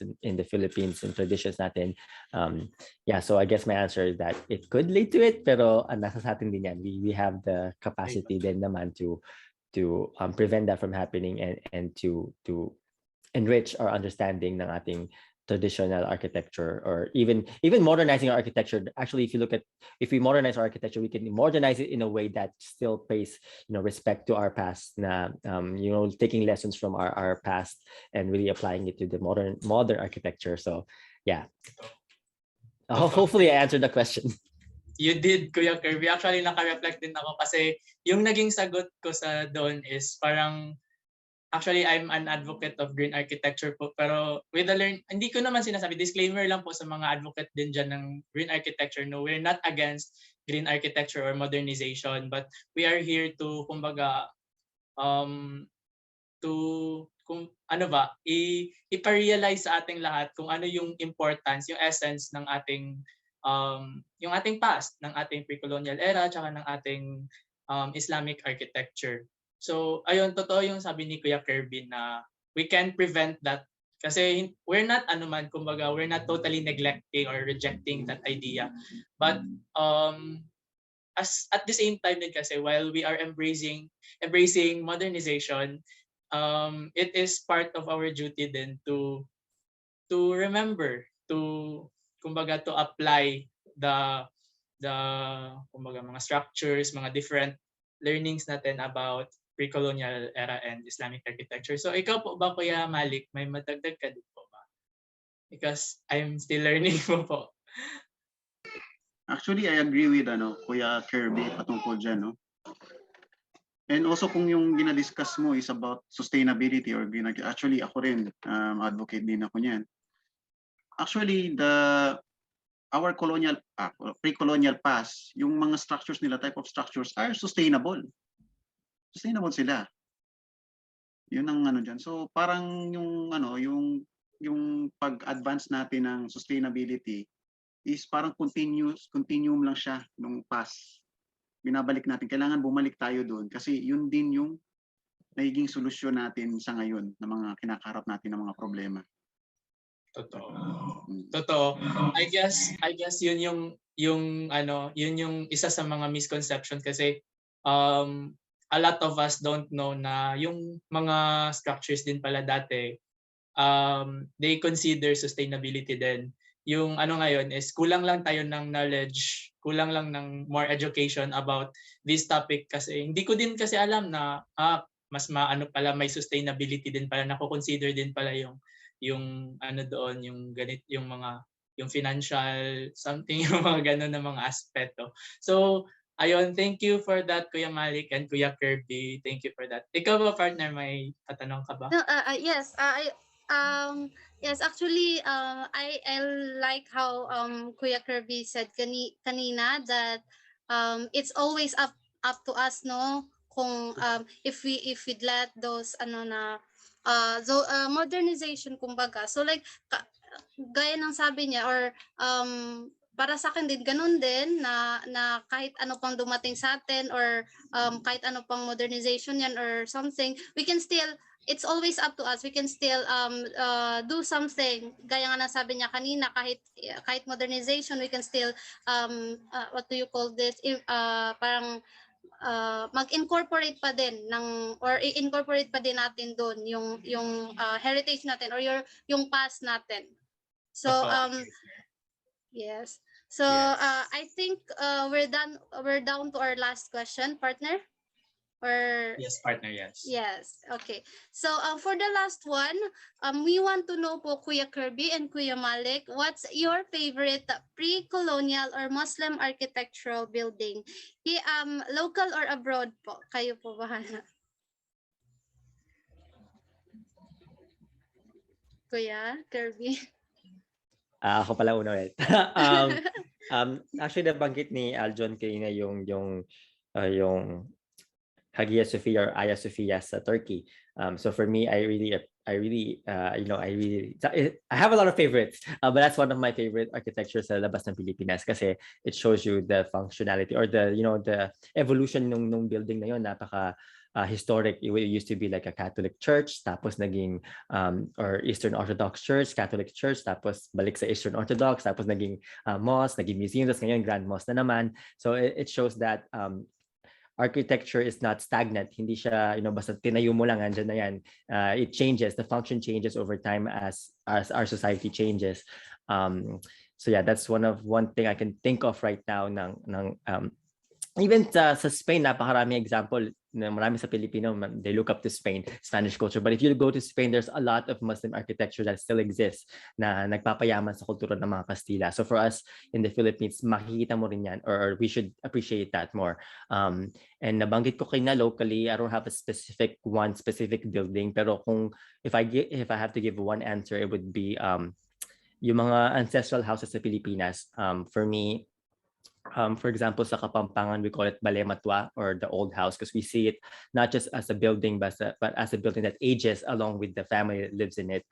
So for me, I'm mentioning Bahay na Bato or our ancestral houses sa Pilipinas kasi yun nga, kaya nabagay ko kanina, people tend to think that it's a Spanish architecture, but it's very, it's our own architecture that reflects the changes in our society. Yeah, so that's probably my answer. Marami kasi ako maiisip na iba pang mga buildings or even mga simpleng mga turogan lang. That's we can learn a lot from it, and hopefully a lot of our younger generation would document more para mas marami pa tayong makikita and a lot of people would see more, and yeah. So hopefully that gives an answer to the question. Yes. Marami na naman ako naisip. Ayun, ako rin, Kuya Kirby. Actually, gusto ko rin yung actually, partner, kasali pa ako sa tinanong mo. Pero one of my, hindi siya one, but actually, favorite ko rin kasi yung Hagia Sophia. Kaya yun yung tumatak sa akin kanina, yun yung nag-flash akin. Kasi yun na, sabi ni Kuya Kirby, yung historical background nun is masyadong maraming nangyari, marami siyang, kumbaga, na-withstand niya yun lahat eh. Tsaka, kita mo ngayon, very beautiful pa rin, every detail is still kumbaga present, and hindi pa rin nawawala yung kaya siguro kung may gusto man akong i-visit, siguro gusto ko muna i-visit yung Hagia Sophia talaga. Gusto kong tingnan yung bawat detail na dati dinodrawing ko lang. Gusto ko siyang hawakan. Gusto ko siyang hawakan personally. Ayun. Ikaw po, Kuya Malik, same question po. Ano po ba yung favorite mo na pre-colonial or Muslim architecture building? Additional lang dun sa Hagia Sophia. Actually, maganda talaga yan. Sa mga magandang structure ng Hagia Sophia. To the point na during the Ottoman Empire, gustong i-challenge ng reigning sultan that time yung grandeur ng Hagia Sophia. That's why nandyan yung Blue Mosque, if you were sa Turkey, sa Istanbul. Yan siya. So, yan ang naging standard ng mga mosques that time ng Turkey, ng Ottoman Empire. Because yun nga, talagang napakaganda ng structure na yun. Okay, balik tayo dun sa favorite. So locally, siguro like yung yung mga mga Moro houses.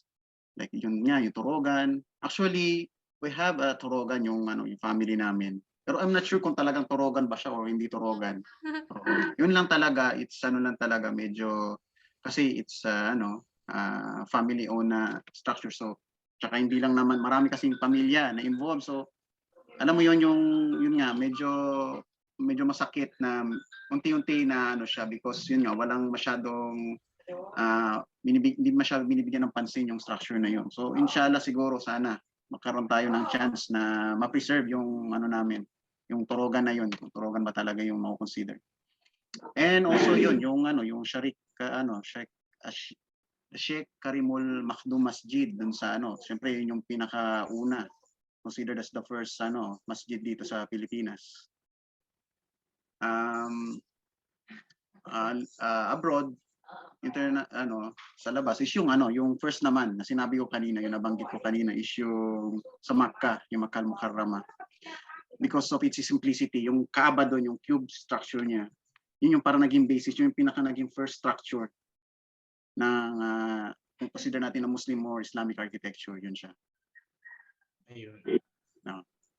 Ayun, thank you for that, Kuya Malik. So, ayun, sa mga architecture friends natin and non-architecture friends natin na nakikinig sa atin ngayon, uulitin ko lang, let us use our platforms right. Sabi nga ni Kuya Kirby, it's time for us to preserve this. It's time for us to, kumbaga, i-bring up natin sa present day yung mga muntik nang yung content na lang mawawala na ng mga natin, part of our identity. Because, kumbaga, it is for us din naman. Hindi to siya para lang sa benefit ng konti lang, but it is for us, for all of us. Yan. Partner, may pahabol ka pa na tanong? Masyado akong nagiging emotional kada sagot ng ating mga guest speakers ngayon kasi nare-reflect ko talaga parang actually I enjoy listening, parang this session talaga, no, like I learned from our guests, and I learned like from you too, partner.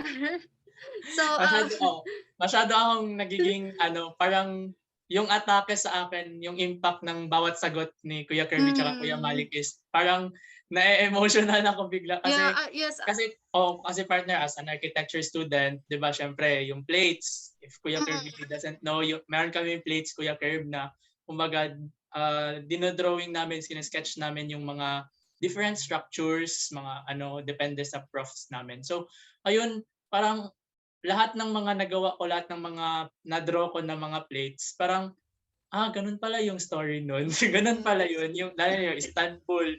Actually, I chose to draw Istanbul one time kasi sabi ko, mukha siyang Hagia Sophia, nice. Sabi ko nga, favorite ko Hagia Sophia. Nice, sige, gayahin ko. Tapos ngayon ko lang nalaman, ano pala yun? Parang kinopya pala. Hindi naman siguro kinopya, pero basis pala nun is yung Hagia Sophia. So, ngayon ko lang din nalaman. So, thank you for that, Kuya Malik. And thank you for that, Kuya Kirby, sa mga discussions and sa mga sagot niyo po. Very informative po masyado.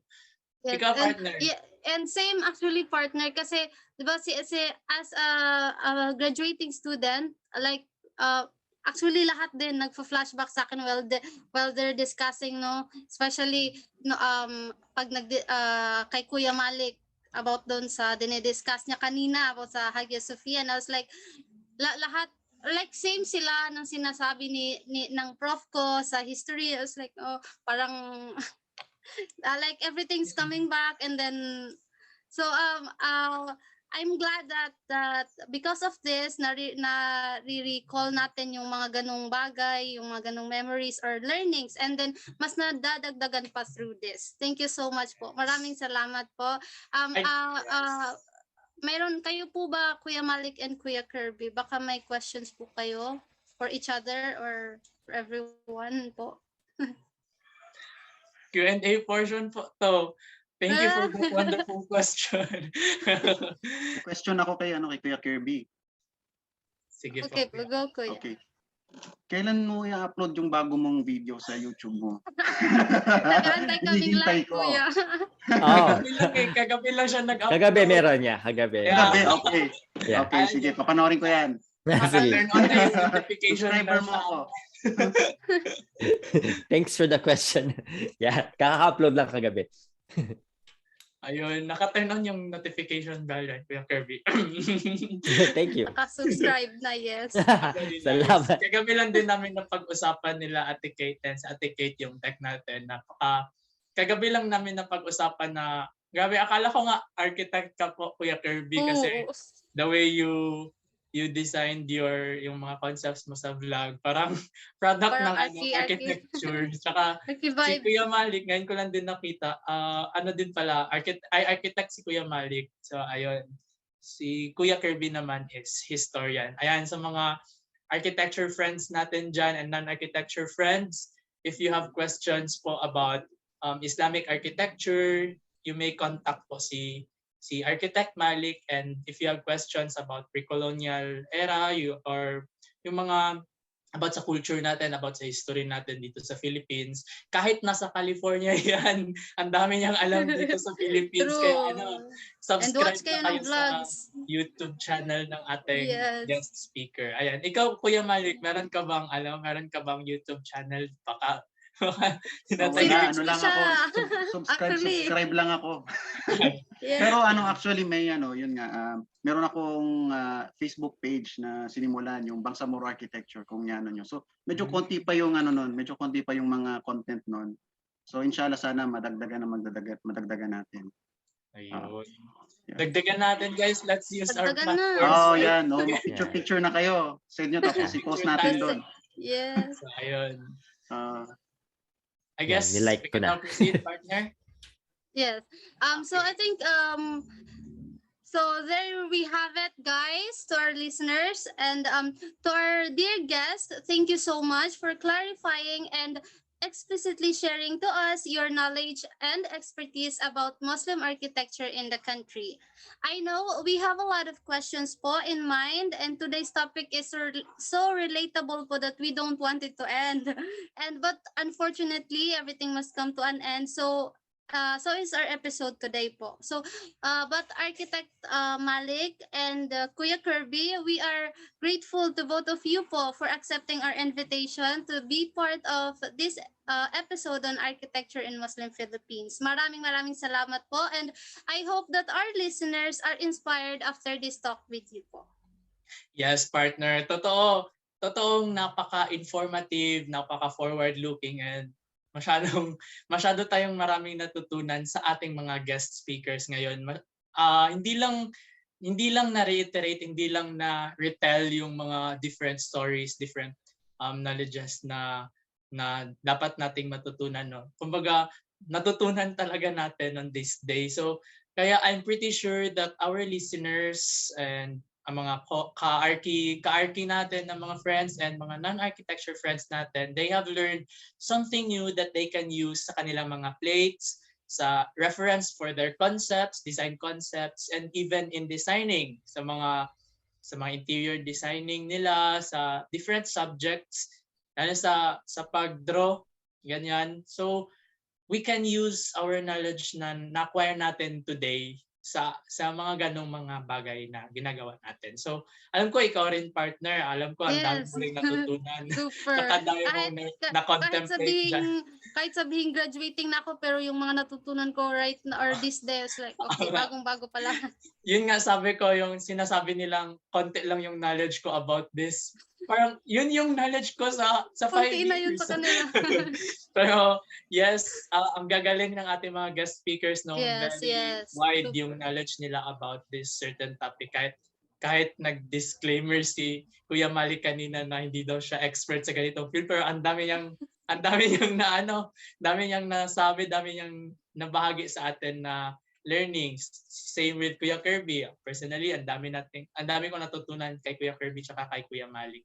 So, ayun, ayoko pang mag-goodbye, but before we say goodbye, I guess would our guest speakers like to share final messages po?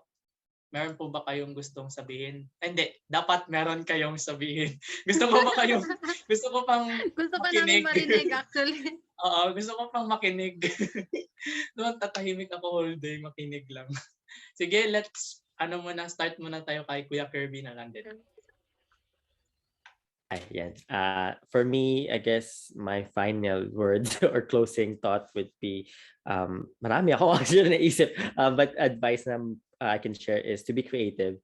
Be creative in maximizing what you have, what you know. Yung platform nyo nga, in our own ways, we have our own different platforms, and even no matter how, if you think it's small or big, what I learned from my own platforms, doing YouTube or doing different platforms to spread knowledge, is that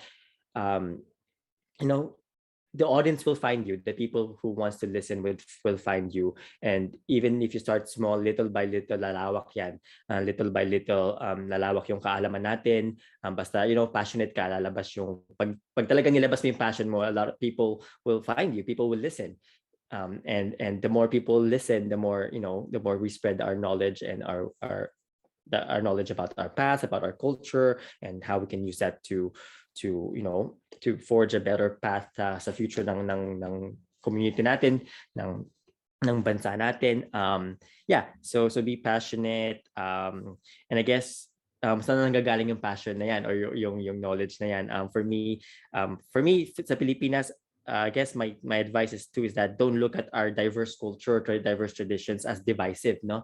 Gaya nga ng nabanggit ni Kuya Malik kanina, according to our ancestors, unity in diversity, so you can actually find unity sa diversity ng Pilipinas at ng iba pang bansa, or yung nga, we should not look our diverse cultures, the different cultures, as divisive. We can learn from each other, and we can use it to enrich our future. And I guess I would end with this thought na, or yung itong, because today we live in this, age of globalization, modernization, na napaka-globalized na ng mundo natin. But if we really define globalization, it's the exchanges all over the world. So yung exchanges siya, hindi lang siya, you're just not taking from the world, but you're also giving. So for me, we should, globalization, even though we live in a globalized society, in an increasingly globalized world, it should not only mean that we can, only adopt or take away from the other parts of the world, or from this globalized culture, but ang pinakamahalagang bahagi sa akin ng globalization is what we can contribute to the world. And we cannot contribute our best if we do not know ourselves. So para sa akin, yun yung definition ng globalization. We should, find our own voice and contribute to this globalized society. Yung nga, kaya ng sinasabi namin dito sa US, no history, no self. Because if you do not know your history, then you do not know yourself. And this is actually adopted from the phrase na binanggit kanina sa opening, yung sa Tagalog, ang hindi marunong lumingon sa pinanggalingan, hindi makakarating sa paroroonan. That's actually what do you call this? Words of wisdom from our ancestors, na hindi lang sa Tagalog actually. Meron ding iba pang versions niya sa iba't ibang kultura sa Pilipinas, sa Kapampangan. What our elders say, nung emiag yung balikdan, yung kaya kang milabas, emiag yung dasan, yung kaya kang bukas, meaning if you cannot look back to your past, then you cannot really wake up tomorrow. So hindi mo darating yung bukas mo kung hindi mo alam balikan yung pinanggalingan mo. And talking to a Magindanaoan friend, meron din pala sila sa Maguindanao na version nung saying na yan. I don't know how to say it, but yeah. So for me, again, we live in a globalized society, but we should not look at it as something that we only take from the world, but we also contribute to the world, and we can only contribute our best if we know ourselves. So yeah, keep learning. There's a lot to learn, and I guess another final thought would be that use your voice, use your platform. Paano man yan, just use your platform to contribute to this, to globalized world, so we can have a better understanding of each other. Yeah, so sana mas marami pa yung discussion, mas maparami pa natin yung mga discussion na ganito. Maraming salamat. Partner, ikaw mo namang salita. Masyado ako nagiging emotional. Nakaka-overwhelm actually, di ba?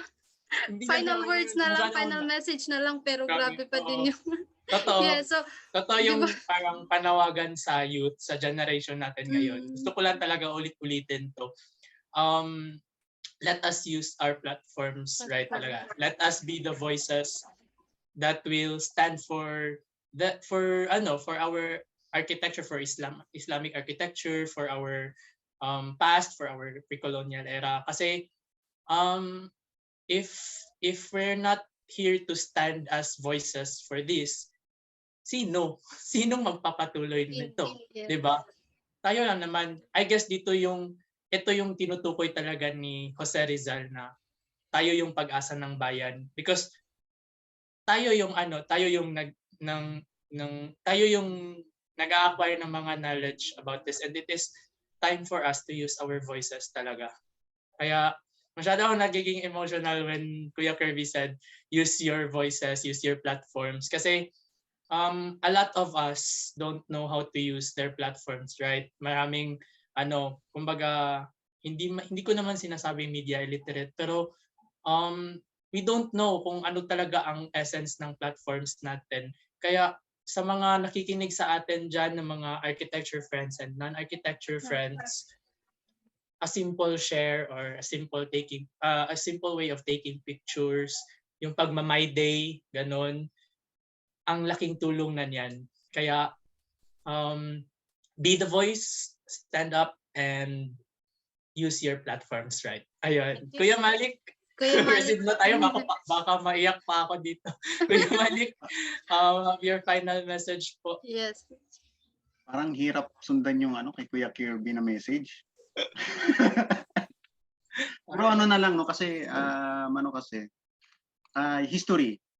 I love history. So that's why talagang ko si Kuya Kirby talagang nung nakita ko yung mga videos niya, talagang subscribe agad ako. Wala nang pagdadalawang isip. And I hope na kasi medyo yung history natin kailangan include natin yung ibang points of view. Kasi sinasabi nila history was written by the conquerors ba yan or colonizers, parang ganun yata yun. So I hope na sana pag-aralan pa nila kung yung about sa pre-colonial and also the Islamic architecture history in general. Because doon natin maintindihan kung saan nanggagaling yung mga pangyayari noon. No? So may mga rason bakit ganitong nangyari, di ba? So ang sa amin is because ang sinabi ko kanina yung Islam is ang ibig sabihin niya is total submission to God and also peace.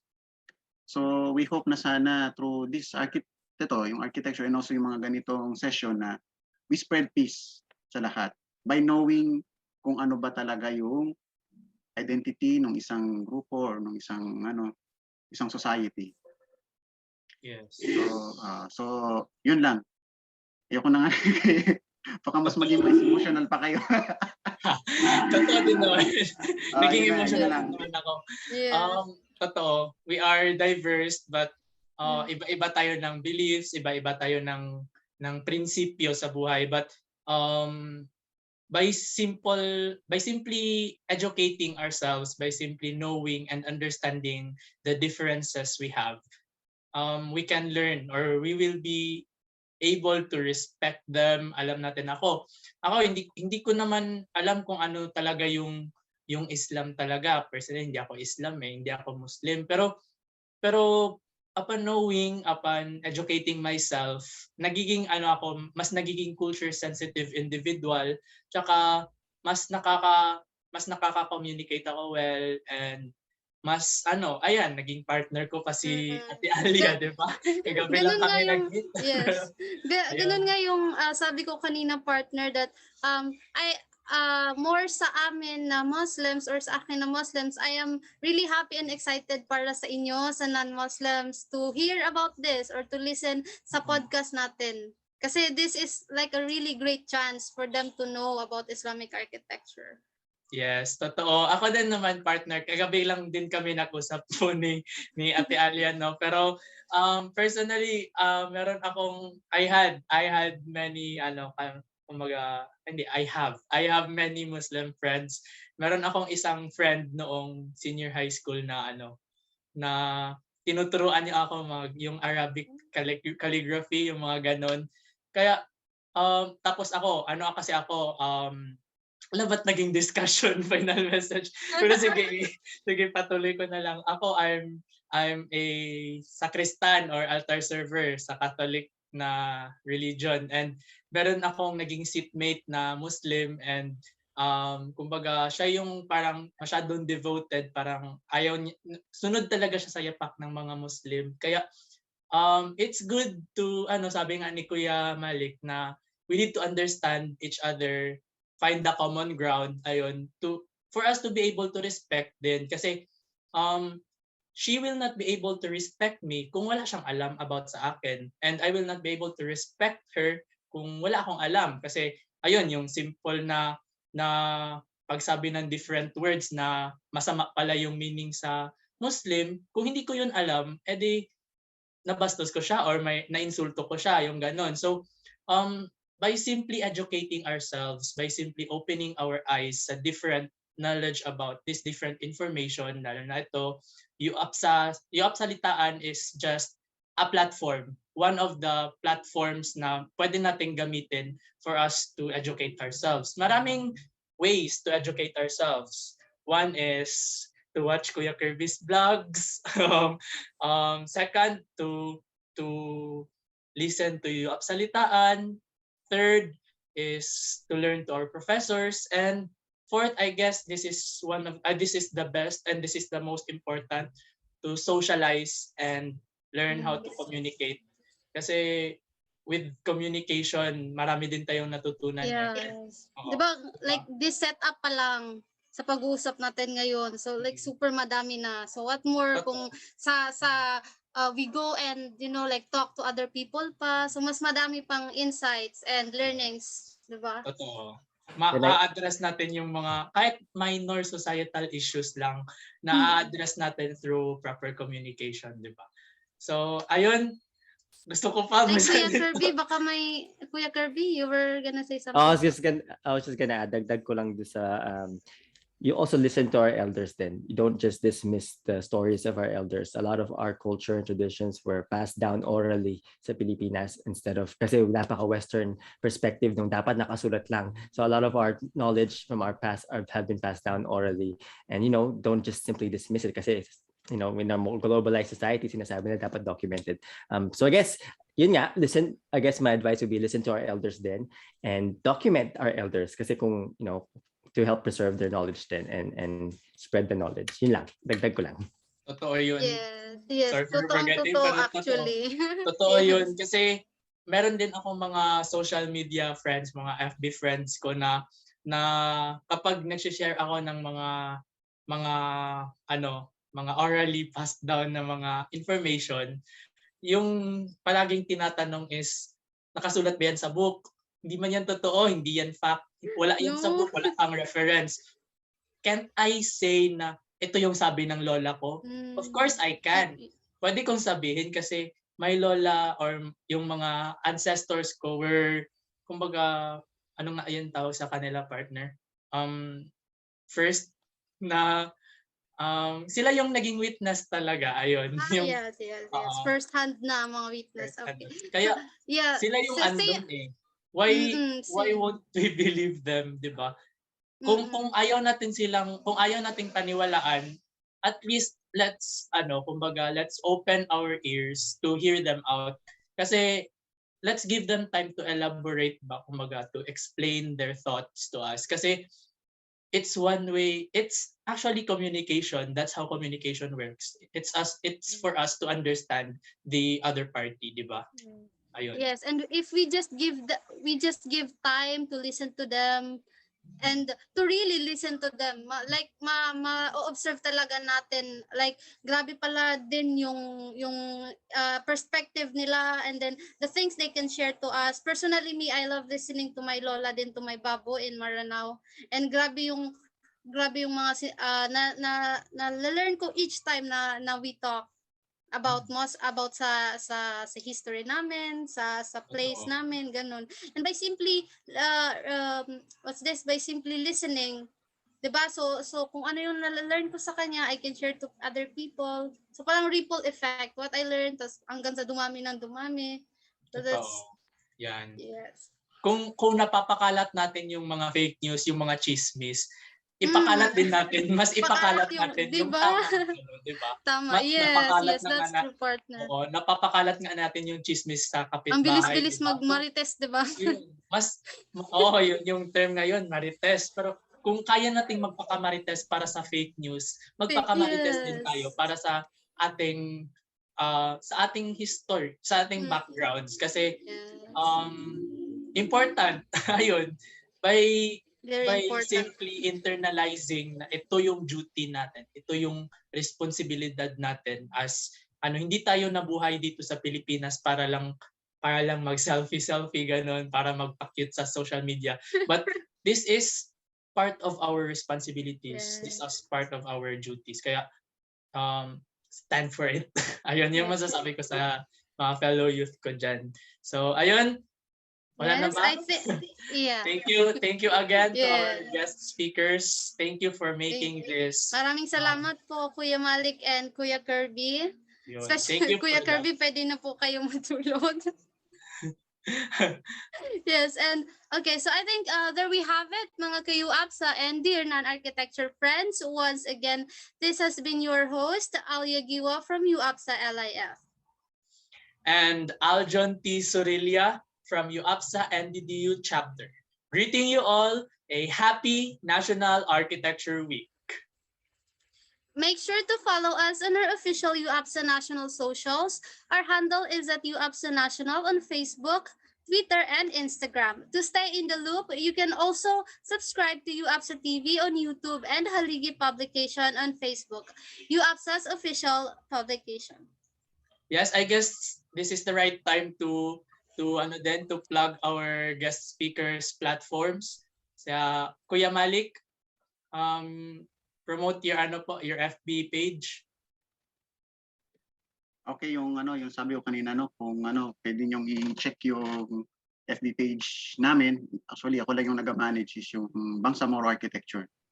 Moro-Architecture. Yes. Yun lang yung itatype sa search bar. Yun lang makikita niyo na yan. Moro-Architecture. Yes. So Noted po namin. for our listeners, Muslim and non-Muslim listeners natin diyan, so yung page ni Kuya Malik, Moro-Architecture, be sure to check it out po. Ayun. And Kuya Kirby. Ayun. Yes. Moro-Architecture. Kuya Kirby? So sa akin naman yung YouTube channel ko, yung Kirby Araullo. So pangalan ko lang. May Facebook page din ako, pero mas nauunang ilabas yung video sa YouTube. So maraming salamat din. Ayun. Ayan, for your information lang po sa mga nanonood natin. Sa nanonood sa atin, yung spelling po ng Kirby Araullo is ayan, yung nasa bottom left po. Ayan, Kirby Araullo. Nasa bottom left po ni Kuya Kirby mismo. Nasa Zoom natin. So, ayun, Kirby Araullo and Moro-Architecture. Moro-Architecture on Facebook and Kirby Araullo on YouTube. On YouTube, So, yeah. Ayun, I guess dito na magtatapos ang ating very informative UAPSAlitaan Season 9, Episode 3. Ayun. So, once again, maayong adlaw kanatong tanan. Happy National Architecture Week.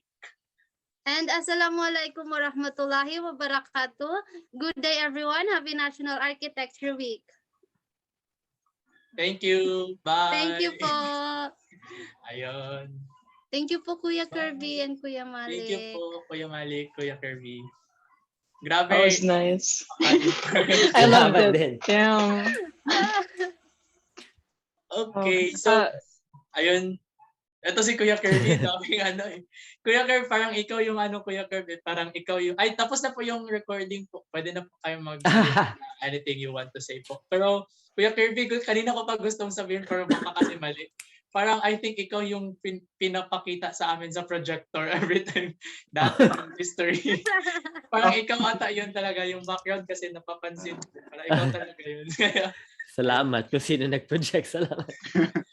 Ay, tapos hindi natin na-promote yung Save 30. Sayang, Kuya Kirby. Save 30. Ayun. Kuya Malik po, ikaw saan ka po nakabase, Kuya Malik? Dito ako sa Davao. Davao. Davao. Davao City. Sabi kasi na Ate Kate, Iligan ka raw. Ay, Iligan. Dito sa Davao. Hindi pala. Yung taga-Iligan. Ikaw, Kuya Kirby, California. California, yeah. Pero Sa Philippines po. Taga saan? Sa Angeles, sa Pampanga. Yeah. Okay. You said you were in architecture school? Sir, Yes. Kuya Yeah. Kirby? Yeah. Was it in the Philippines or? Dito na sa California din. Yeah. Oh, okay. Yeah, but because my dad studied, he wanted to be in architecture, pero he ended up in engineering. So he's always been passionate about architecture. So I grew up having that passion then, and yeah, having passion in both history and architecture. Pero yun nga, sabi nung academic advisor ko, mahina daw ako sa maths. So advice niya, lumipat ako ng history. So yun. But yeah, I love architecture. Wala palang math sa history, Kuya? Hindi ganoon ka dito sa US, hindi ganoon ka kabigat yung requirements sa math sa history as opposed to sa architecture at engineering na math namin dito. So ayun, narinig niyo po guys. Goodbye, UAPSA. Ano ba yan? Wala pong alis. Biglang nag-shift. Biglang nag-shift. Bitaw, Shit. kahirap bitaw ng math. Super. Yeah. Estimate. Parang last last activity ko na sa UAPSA. Ikaw ba, Yeah, Ate Alia, ano ka, saan ka naka-base? Saan ka na school? Dito sa Iligan. Yeah, actually, well, my family lived sa province namin sa like before or Marawi pa or before pa sa Marawi kanyan. But then I live alone here sa city to pursue my study din. Sometimes I go home pag vacations ganun. Usually I stay mom raised us kasi dito talaga. And then just recently they moved back home. So ako na lang dito finishing my I hope matapos before ako yung matapos niya. May sinasabi Inshallah. si architect. Oh, ayun, inshallah pala. To God be the glory, di ba yung sa sa Catholic, yung inshallah? Hindi, siya, in God's will. In God's will. In God's will. Ayun. So, sa si Kuya Kirby na, Bisaya na rin. Bisaya mi tanan. Kapampangan. Yeah, Kapampangan niya. Okay. Ayun, nice meeting you po, Kuya Kirby. Salamat. Yes. Nice meeting you din. Nice meeting you, Yes. Kirby, and everyone. Yeah. I should have a certificate for you guys hopefully by next week. So I'll email you guys. Yeah. Thank you. And I also want to say thank you. I had a hard time getting speakers. Pero tama lang. Oo nga ate, yun yung tinatanong ko sa iyo kagabi, 'di ba? Paano mo nakuha hindi ko kasi alam na may na naging guest speaker din si Architect Malik. Pero yung ko kasi si Kuya Kirby, paano mo nakuha? Malaking platform tapos lang sabi ni ate, paano mo recommendation daw, so ayun. Yun pala. It wasn't yung si Kuya Malik yung recommendation. I wanted to invite Architect Rose, but she recommended Kuya Malik instead. I like how we ended up going on a Kuya basis now. Yes, with everyone instead of Sir and Architect. Yeah. Architect and Sir sana or Mr. See, Architect Rose, she's actually she already has like 3 episodes with us. So so tama lang din na it's a Moro topic. So we would also get a Moro-Architect. So it hits different when it comes directly from your side, from your perspective, from your experiences then. And I'm also glad that actually yung segment ni Kuya Kirby kay I first invited Kuya Rex Abgari Alan. He works for the Bangsamoro Development Authority. I think that's what it's called. Yeah, he's a good storyteller. But he declined and he suggested someone else. And then yung gisuggest niya kay hindi niya gisin yung message ko. But when I first messaged Sir Kirby kay I thought of him first because I saw his videos about Tondo and you didn't really explicitly say that it was a Muslim community, just that it was pre-colonial, no? Yeah, but I had this assumption that it must be. No. Yeah. And it wasn't just about Muslim Mindanao, but also all Philippines. So I love this episode. It's our first recording for this season, and Thank you. yung first talaga namin, it's supposed to be a Bisaya episode, but it's so hard to get a Bisaya speaking architect. And thank you, Kuya Kerb. Yeah. Hopefully, paano ba? Siguro next week I'll have your certificates, and hopefully available na rin siya sa Spotify. If you guys are okay, can we upload Spotify. this raw recording on our YouTube? Or Okay lang Kailangan. is sa that akin. okay? Yeah, para Ito hindi ate, kasi lahat may Spotify. Tama, saan tama. ba yan ate? Napadownload Saan ako ng ba Di yan? Oras. Po. Wala akong Spotify, napadownload ako ng Di Oras. Yeah. So it would be like unabridged or unedited on YouTube. So it's like behind the scenes, and then Spotify is edited and audio only. Audio lang, yeah. Dapat pala gwapo pala ano kasi hindi edited. Wait lang. Yeah. YouTube pala to. Kanina pa. Ate, I guess mag-ano muna tayo photo op para ano. Yeah, photo op. Ayun. Yeah. Photo op na tayo.